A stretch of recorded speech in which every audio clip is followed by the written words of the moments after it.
오늘 신명기 14장 말씀을 함께 살펴보면서 또 하나님께서 주시는 귀한 은혜의 삶의 자리로 나아갈 수 있기를 간절히 바랍니다.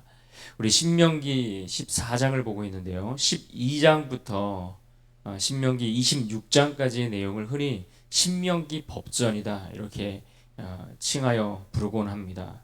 신명기 법전이라는 이야기는 쉽게 생각하면 이 신명기서 안에서 특별히 율법이 집중되어서 소개되고 다루고 있는 그런 부분들을 모아서 신명기 법전이다 이렇게 율법이 집중되어 기록된 부분을 가리킨다 이렇게 이해하면 될 것입니다. 그 내용 중에서 앞에서 이미 살펴본 신명기 12장과 13장 어제까지 살펴본 말씀인데요. 하나님의 계명 가운데서도 가장 핵심이 되는 중심이 되는 그러한 내용들을 다루었다 이렇게 볼 수 있습니다. 너는 나 외에 다른 신들을 내 앞에 두지 말라라고 말씀하셨던 이 첫 번째 계명, 하나님 외에 그 어떤 우상의 모양이나 흔적도 허락하지 말라고 하셨던 그 말씀을 우리는 떠올려 보고 기억해 볼 수가 있습니다. 또한 하나님만 예배하되 또 하나님께서 특별히 정하신 장소에서 정하신 곳에서 그렇게 예배해야 한다라고 장소에 관한 이야기도 해 주셨던 것을 봅니다. 이처럼 우상의 어떤 모양, 흔적들 이런 것들을 다 없애고 이런 것들을 다 무너뜨리는 것 이것이 이스라엘 백성들이 가나안 땅에 들어가서 가장 먼저 해야 할 일들이었다라는 겁니다. 그래서 여호와 하나님만을 섬기는 그 유일신 신앙을 그들이 저버리지 않고 살아가는 것 이것이 너무나 중요했다라는 겁니다. 신앙의 모든 부분들이 그렇지만 여호와 하나님만이 우리의 신이 되신다. 그분만이 진짜 하나님이고 그분만이 참된 신이다라고 하는 이 중심 진리를 잘 붙들고 나가면 거기서부터 모든 다른 법들과 삶에 필요한 그런 규례들, 그런 질서들 이런 것들이 우리의 삶의 자리로 잘 연결되어서 나아가게 되는 것을 보게 되는 겁니다. 그런 의미에서 오늘부터 다루게 될 14장부터 26장까지 쭉 이어지는 내용들은 그보다 구체적인 삶의 자리 속에서 우리가 실천하고 지켜야 할 규례들, 우리가 무엇을 구체적으로 삶의 자리 속에서 그 말씀들을 지키며 하나님의 백성답게 살아갈 것인가 이러한 문제들에 대해서 하나하나 세세하게 다루고 있는 것을 우리가 볼 수가 있습니다. 오늘 본문 1절을 보시면 이렇게 시작합니다. 너희는 너희 하나님 여호와의 자녀이니 죽은 자를 위하여 자기 몸을 베지 말며 눈썹 사이 이마 위에 털을 밀지 말라. 어떤 말씀입니까? 이것은 사람이 죽었을 때에 즉 장례가 발생했을 때에 과연 하나님을 믿는 거룩한 백성들은 어떠한 태도를 취해야 하는 것이 옳은가에 대해서 가르쳐주고 말씀해 주시는 내용들입니다. 사람이 죽었는데 뭐 덕에 대고 당연히 큰 소리로 우리가 웃는 일들은 없을 것입니다. 그러나 적어도 이방인들의 풍습을 따라 과도하게 지나치게 슬퍼하고 우는 행위, 그런 것들에 대해서 흉내내거나 그런 것들을 따라가지 말라라고 말씀하고 있습니다. 당시 가나안 사람들은 사람이 죽게 되면 자기 몸을 흔적을 내서 베거나 혹은 눈썹 사이 이마 위에 있는 털을 미는 그러한 관습들이 있었다라고 이야기합니다. 그러니까 그들이 실제 감정이 어떻든 간에 그 감정과 상관없이 사람의 죽음에 대해서 자신의 감정을 과도하게 지나치게 표현하거나 큰 슬픔에 일부러 그들이 더 의도적으로 그런 슬픔에 빠지려고 또 그러한 표현들을 과도하게 하려고 했다라는 것입니다. 그러나 오늘 말씀은 그리스도인들, 성도들, 하나님의 백성들, 그 자녀들은 죽은 자에 대해서 지나치게 슬픔에 빠지면 안 된다라고 이야기합니다. 무슨 말입니까? 이것은 사랑하는 가족이나 사랑하는 누군가가 세상을 떠났을 때에 그럼에도 불구하고 그리스도인들은 울면 안 된다라는 것을 이야기하는 것입니까? 그것은 아닙니다. 우리가 슬퍼할 수 있고 눈물 흘릴 수 있고 그렇게 할 수 있지만 중요한 것은 그 눈물과 슬픔이 마치 영원한 소망이 없는 자들처럼 울지는 말라는 겁니다. 우리가 슬퍼할 수 있지만 정말 영원한 소망이 우리에게 없는 것처럼 그렇게 슬픔에 잠겨 있지는 말라라는 이야기입니다. 왜 그렇습니까? 우리에게는 영원한 소망이 있는 자들이기에, 우리는 영원한 소망을 이미 받았고 누리고 그것을 기대하며 살아가는 자들이기 때문에 우리가 인간적인 그러한 모습들 속에서 슬퍼할 수 있고 아쉬워할 수 있고, 어떤 인간적인 그러한 친분이나 관계들이나 이러한 것들 때문에 우리가 아쉬움과 슬픔과 눈물을 흘릴 수 있지만, 그러나 마치 이것이 우리에게 아무런 소망 없는 자처럼 행하는 것은 옳지 않다라는 이야기입니다. 이처럼 성도들이, 하나님의 백성들이 이 죽음에 대해서조차 세상 사람들과 다른 삶의 방식들을 가지고 살아가야 하는 이유, 여러분 그 이유가 무엇이라고 말씀합니까? 오늘 2절에 보면 이렇게 말씀합니다. 너는 내 하나님 여호와의 성민이라, 여호와께서 지상 만민 중에서 너를 택하여 자기 기업의 백성으로 삼으셨느니라. 뭐라고 말씀합니까? 지금 우리가 세상과 다른 방법으로 성도들이 살아가야 하는 이유는 하나님이 우리를 그의 성민으로 삼았기 때문이다. 그러니까 거룩한 백성들로 우리를 택하여 삼으셨기 때문에, 하나님이 선택한 그 거룩한 백성이기 때문에 세상과는 다른 방식으로 살아감으로써 우리의 거룩하신 하나님, 그 거룩하신 하나님을 닮아가는 것이 옳다라고 말씀해 주고 있는 것입니다. 그러기 위해서 우리는 레위기 19장 2절에서 말씀했던 것처럼 너희는 거룩하라, 이는 나 여호와 너희 하나님이 거룩함이라 라고 선언하셨던 이 말씀을 우리는 잊지 않고 기억해야 합니다. 오늘 또 본문에 보시면 이 장래와 관련해서도 이 세상 사람들과 다르게 살아가야 할 그런 방식들을 요구하셨을 뿐만 아니라, 심지어 그들이 먹는 음식에 대해서조차도 우리가 구별되어야 한다라는 이야기를 들려주고 있습니다. 3절을 보십시오. 너는 가증한 것은 무엇이든지 먹지 말라. 이미 우리는 이러한 내용들을 레위기 11장 1절로 24절까지 긴 분량의 내용들을 통해서 한번 보았고 다룬 적이 있습니다. 그때 나왔던 그 이야기들을 다시 요약해서 정리해서 오늘 3절 이하의 이 말씀들이 소개되고 설명되는 것을 보게 됩니다. 여기서 언급된 짐승들이 어떤 기준인가 명확하지 않고, 또 실제로 이 짐승들은 당시 모세가 살고 있었던 그 당시 그 시대 그 지방에 있었던 그런 짐승들을 기준으로 해서 기록되었다라는 것은 우리가 알 수가 있습니다.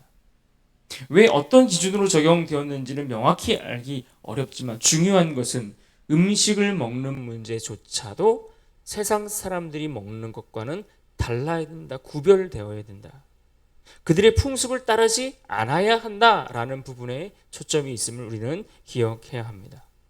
그러니까 한마디로 사람이 무엇을 먹고 사느냐, 내가 무엇을 마시며 살아가느냐, 무엇을 먹고 무엇을 마시느냐, 우리의 입으로 우리의 몸으로 들어가는 것이 무엇이냐 하는 것이 곧 그 사람이 어떠한 사람인가 하는 것을 결정짓는다라는 이야기입니다.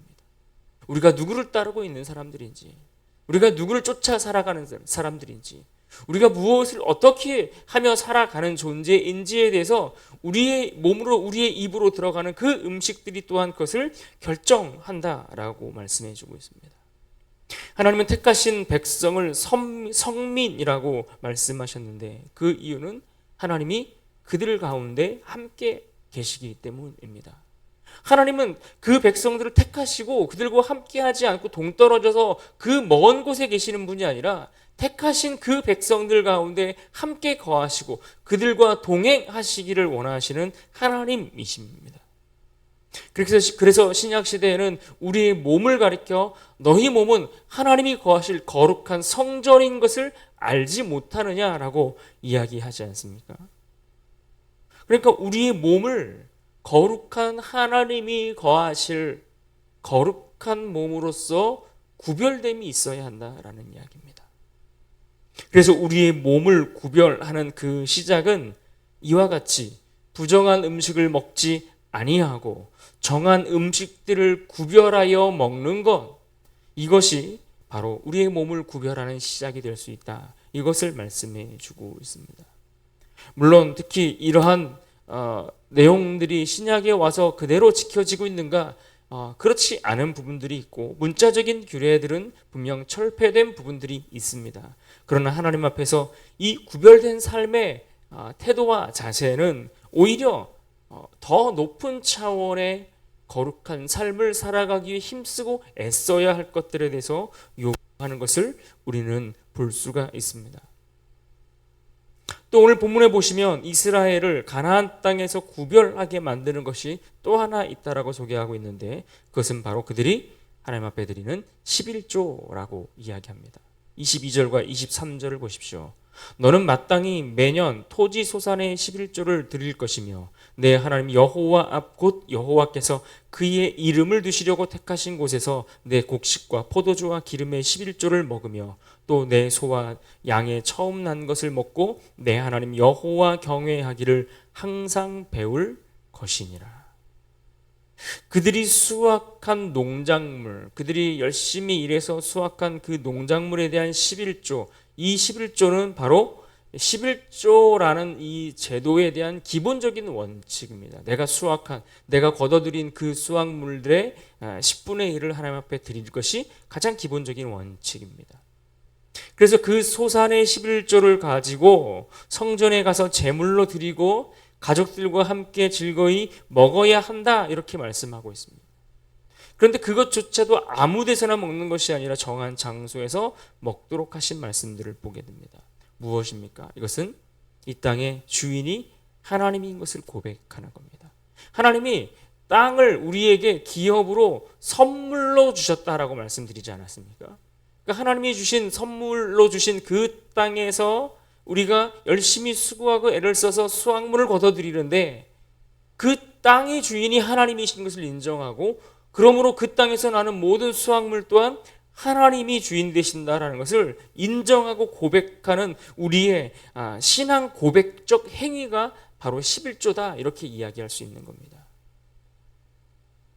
그러니까 하나님이 우리의 삶의 터전들을 허락하시고 그 삶의 터전 속에서 또 열매를 거두게 하시고, 그러기에 내 삶의 모든 터전과 내 수확물과 내 소유의 모든 것이 결국 하나님으로부터 시작되었다. 그분이 그 모든 것의 주인이 되신다. 이것을 고백하는 신앙적 행위라는 것입니다. 행위라는 얘기는 무슨 말입니까? 신앙적인 고백, 순종, 그 말씀을 따라 행하는 것, 그런 의미가 담겨 있다라는 이야기입니다. 그런데 오늘 말씀에 보면 28절과 29절의 말씀처럼 매 3년마다 바치는 그러한 11조가 또 있었던 것을 보게 됩니다. 28절과 29절을 봅니다. 매 3년 끝에 그 해 소산의 10분의 1을 다 내어 내 성읍에 저축하여 너희 중에 분깃이나 기업이 없는 레위인과 내 성중에 거류하는 객과 및 고아와 과부들이 와서 먹고 배부르게 하라. 그리하면 내 하나님 여호와께서 내 손으로 하는 범사에 내게 복을 주시리라. 무슨 말입니까? 이 3년마다 거두게 되는 드리게 되는 이 11조는 주로 레위인과 객이나 고아, 과부들, 이처럼 당시 사회 속에서 연약한 자들, 가난한 자들, 그런 약자들을 위해 사용하도록 드리는 것이 이 3년마다 드리는 11조였다라는 이야기입니다. 그러니까 이 11조 제도 안에는 그저 하나님께 무엇을 바쳐라 드려라 이 개념만 있는 것이 아니라 이 제도 안에는 그 사회를 또 건강하게 만들어가기 위한, 약자를 위한 하나님의 배려가 함께 담겨 있다는 것을 우리가 볼 수가 있는 겁니다. 이렇듯 11조라는 이 제도를 통해서 하나님은 이스라엘이 자발적으로 하나님 앞에 드림으로써 그의 모든 소유의 주권이 하나님께 있음을 인정함과 동시에 또한 이것을 통해 이웃에 대한 사랑을 실천할 수 있는 제도로 우리에게 주셨다라는 것을 알 수 있습니다. 그래서 하나님은 이러한 신앙 고백적 행동에 대해서 29절에 언급하고 있는 것처럼 이 11조의 제도를 통해 하나님은 그들의 삶에 범사에 복을 주기를 원하신다, 이렇게 말씀하고 있습니다.